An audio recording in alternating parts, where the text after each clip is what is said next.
Hi guys, today we'll be going through some matrix commands.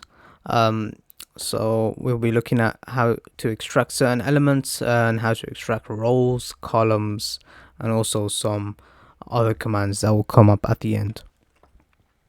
So let's just get straight into it. So if we want to generate a matrix, all we have to do is type in the matrix itself. Like we can actually type in the matrix, how it's supposed to look.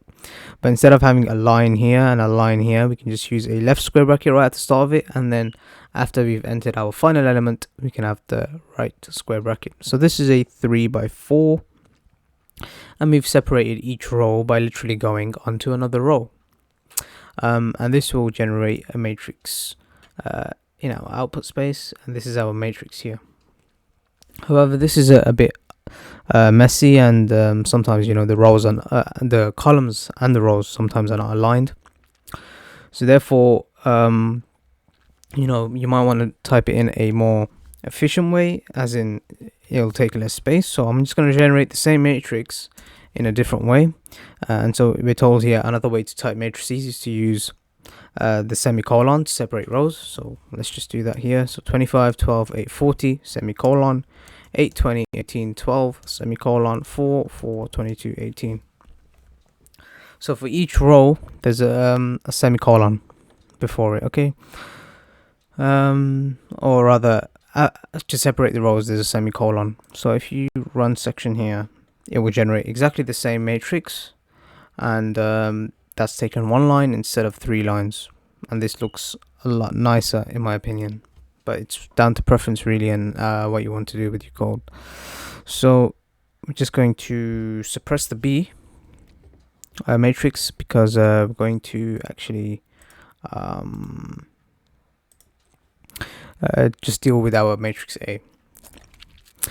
So now on line number 7, we're given this code here, which just you may have guessed what it does. So we have A, and then in brackets next to it is 1, 1. And then I've written a comment next to it. It says A in brackets I, J. This will extract the ith row and the jth column. So you may have guessed it. This is going to equal to 25. So if you run section, we get 25. So this, I'm just going to write a quick comment here. Extracts the first column and first row.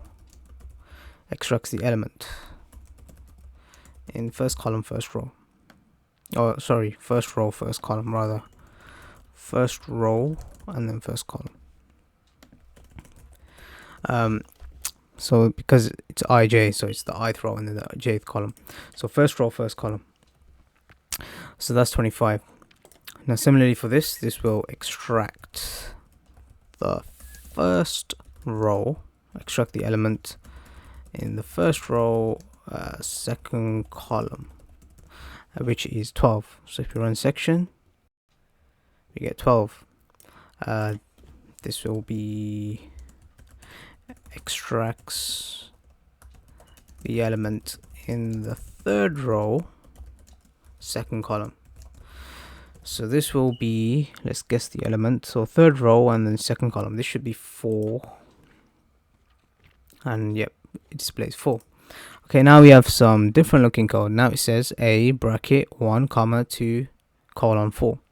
Now the 1 just represents the row, so it represents the first row. But now we have 2 colon to 4. Now 2 colon to 4, or 2 colon 4 rather, is a matrix, is a vector. So now we're using a vector to actually index inside of a matrix. So now 2 colon 4 is actually 2, 3, 4.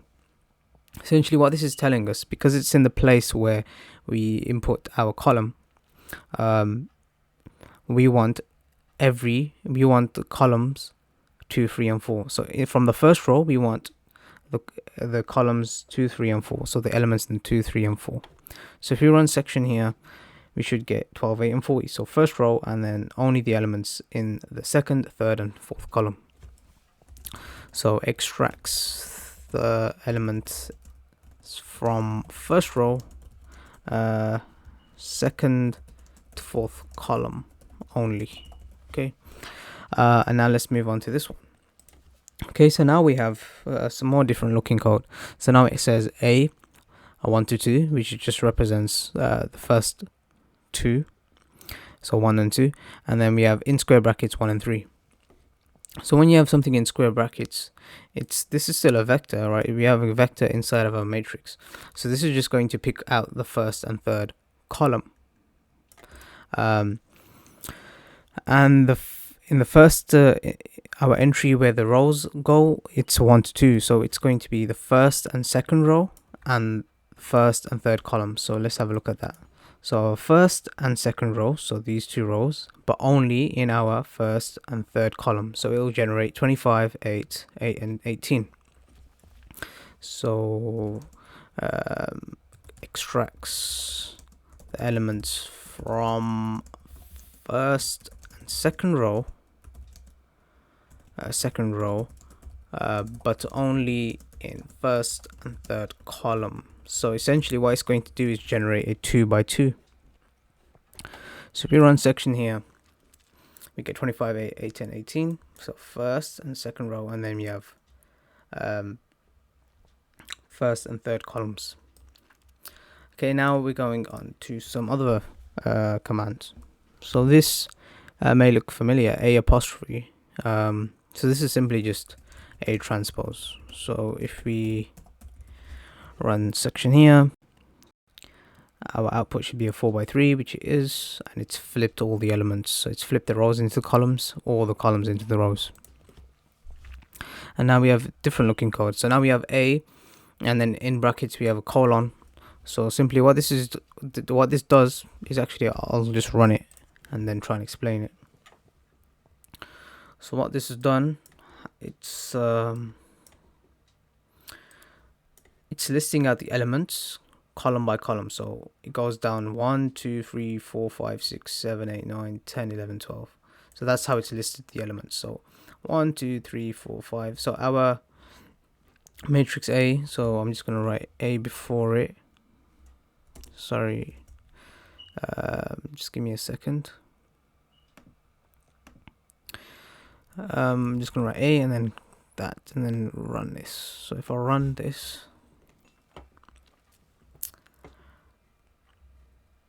you see how we're going column by column. So 25, 8, 4, 25, 8, 4, then you have 12, 24, 12, 24, and it goes, so it lists the elements out column wise. So let me just get rid of this for a second and clear all my output. So it lists out the matrix A column by column. Okay, so now let me just run my matrix A again, so I can just run the rest of the code. So now we have different looking code as well. So now we have A bracket colon comma 1. Now the colon could be, you could say it's another word for like every. So it would just mean every element on the first column. So essentially what this does is extracts the first column. So extracts every row, yeah, you could say every row of the first column. So i.e. just the first column. So if you run this, we should get some output. So 25, 8, 14, and that is exactly what is in our matrix. And you might have guessed this one. So now we have the colon in the space where the columns go. So this is every column of the third row, so i.e. just the third row. So this should be 4, 4, 22, and 18. So if you run section, that gives us our third row. So now we know how to extract columns and rows.